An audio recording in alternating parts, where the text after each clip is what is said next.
I feel like South by really marches to the beat of its own drum. It's known for innovation and being a little wild. I think our movie is that way. We made it in that spirit. It's a music movie. It's a comedy. It really feels like this is where it's supposed to be. I feel really, really excited. It really is like a dream come true movie, and I love everybody that made it, so we're really excited to see it with other people. I'm very excited to be here next to all these wonderful filmmakers and just, I don't know, like be surprised, be explored by this film. I actually feel like South by is perfect because people in Austin love comedy and film. Like, it is a different audience than any other festival. And we've always felt like this is the perfect home for it because it mixes music and comedy, and it's just like the audiences already have been so supportive and so excited. Between other film festivals and this one, is definitely, projects have to be unique, a little quirky, and out of the mind of a special person.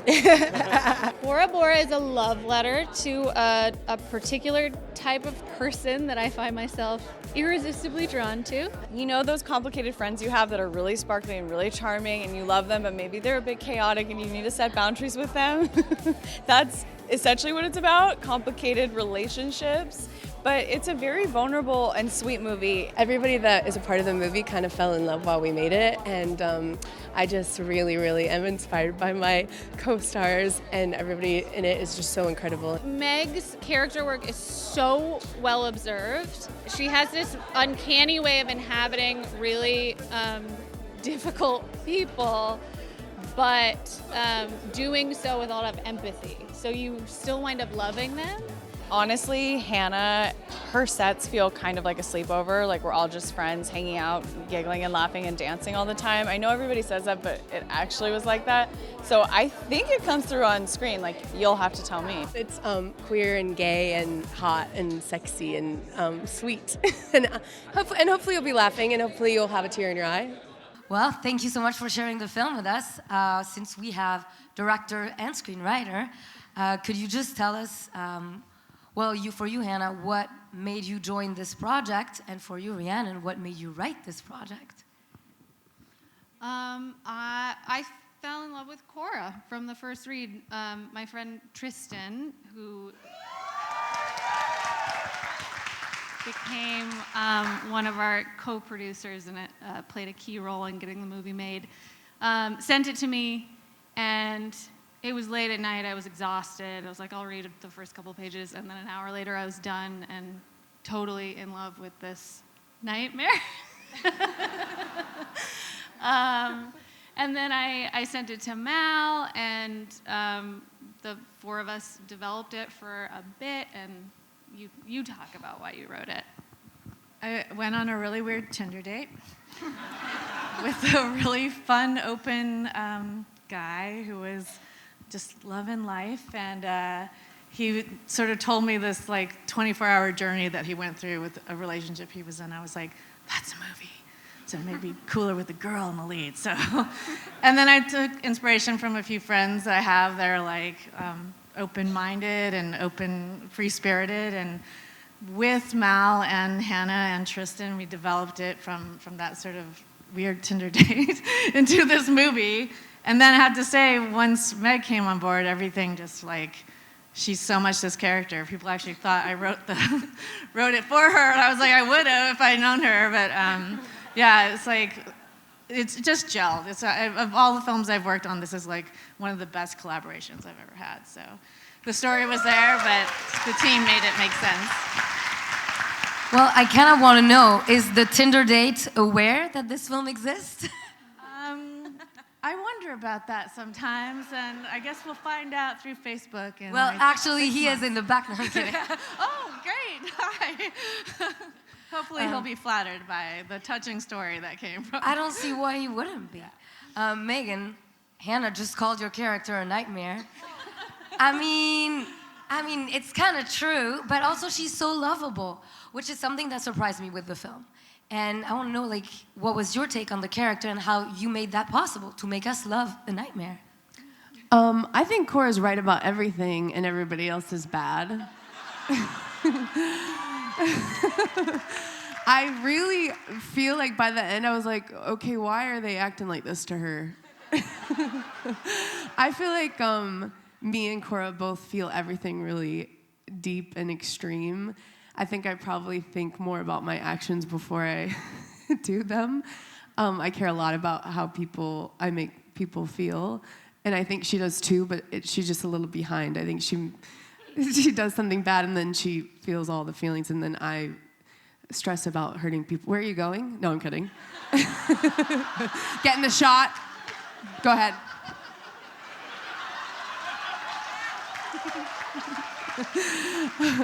I really love Cora, and I think that she does create messes, but I think she does it because she wants to be loved so bad. And she's gay. and I'm too. I'm bisexual, but mostly gay. Well, I'm bi, but mostly into women. Well, if you guys have any questions, please raise your hands. I feel Go like ahead that and was ask us perfect what our timing. favorite position is. I mean, a request was made. If you don't have any questions, I have plenty, so right here. Oh. Well, there you go. Reverse count. No, I'm kidding. That's perverted. Who said that? I mean, you put it out there. Right here.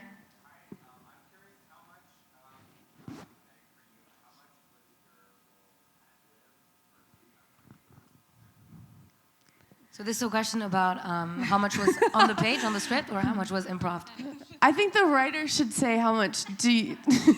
All the good stuff I wrote completely, and anything that didn't land was totally no. That was on me.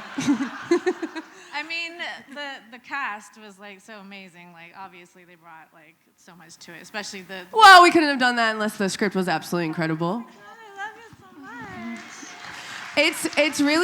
It's easy to improv when it's a really good script. Like it's really, like we always got the script clean, but Hannah also let me be a little crazy girl too, and adding stuff. But I think you can only ad-lib like that in improv when the script's really good and you have good direction.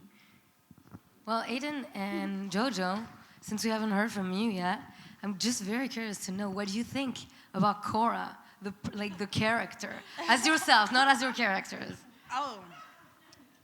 I love her. I do, because what I love so much is that this is a story about grief, and it's funny and it's relatable, and I felt like it was really real. Like that's what grief feels like, and she has a good heart. She's trying. Yeah, I wish I had a Cora Blink face. twice if Megan is looking at you and forcing you to say this. I love Cora. I wish I had a Cora face. I think I care too much. You should care less is the slogan of Cora. But yeah, I love Cora is that friend that you can't help but love and fuck with them, because it's like, I love your carefreeness, you know? I love that you are you, so. The incredible Megan Stalter. There you go. It's basically a documentary. You get that, right? Right here. Ooh, when are you dropping the album? No, I'm kidding. Let's give them some. I do think I'd be an incredible singer with some lessons. Thank you. I should do it. No, I'm kidding. I should do an album. Thank you. I do think I have a pretty nice voice. No, what am I doing? You're kidding. And I'm like, I actually do have a nice voice. A lot of the songs that you heard are on an album that just came out by Mia Follick, who did all of the original music and our score. And I'm blanking on the name of her new album. It is Roach. Roach is the name of her new album. Get it, it's amazing. And we do want to put out a soundtrack. Phil Keenaj is our music supervisor. Use him, he's amazing. Anyone else? There was someone around here. Someone in the back, right here. Where's Taco? In rehab. That dog is Acting classes. not okay. I'm sorry. That's the worst actor I've ever met. She was pushing me away. Yes. What if she was in the front row, like, I'm sober, bitch. But how did you find Taco? What is Taco's real name, first of all? That was there was Chloe and Piper.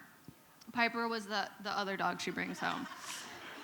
And the trick was finding dogs that looked enough alike, but also were dissimilar enough, and it's just hard. And small dogs are scared. There was a lot of conversations with our crew of like showing two dogs next to each other and being like, would you mistake them and can you tell the difference? Because it was a very fine line where people were like, excuse me, or they're like, wait, those are two different dogs? And it matters. my dog auditioned and she didn't get it, and now she died. Rest in peace, Izzy. I had her for 17 years. She didn't get the part. We were worried she wasn't gonna make it. Oh, but it's okay. She didn't, but she's okay, and it's okay. I'm so great. I'm grieving, but it was about. We walked her down the street, and she needed to be carried the rest of the way, and we were like, I don't think she'll make it through production, but we can laugh now because she has a good sense of humor. Well, rest in peace. Rest in peace. Anyone else has a question? Anyone? Yeah, right here.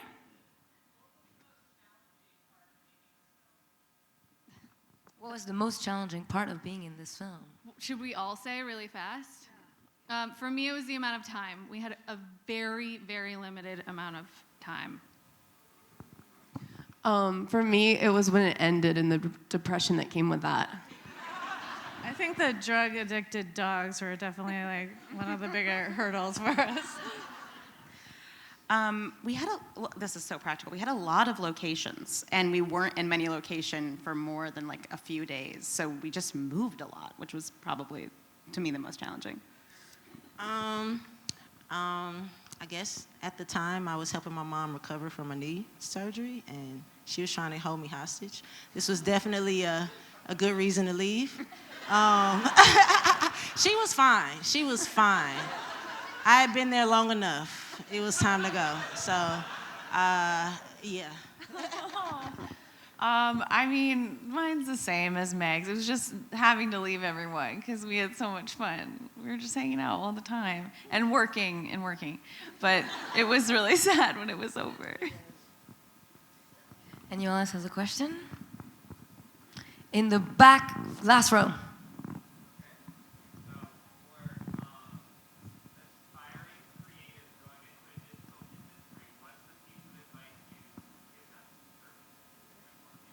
Well, if you all have a piece of advice. What did he say? Aspiring. Just a piece of advice for aspiring creatives in the industry.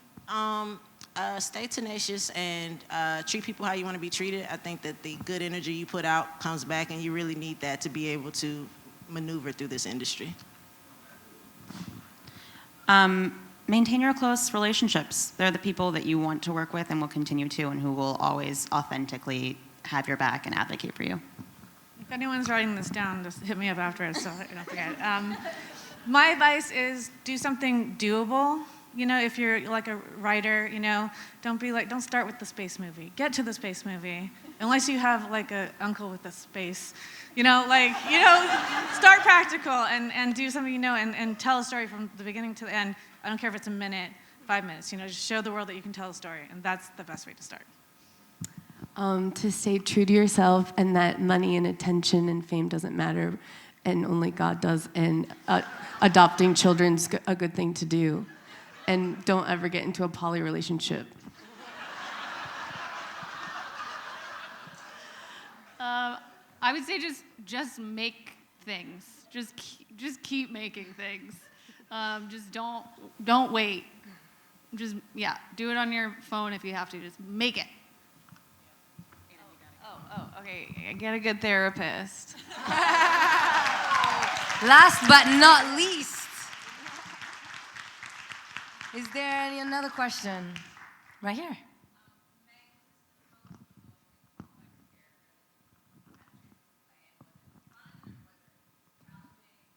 No, I think Kayla from Hacks. Really? No, yes, absolutely. I think this is probably one of the most special and earnest things I've gotten to do.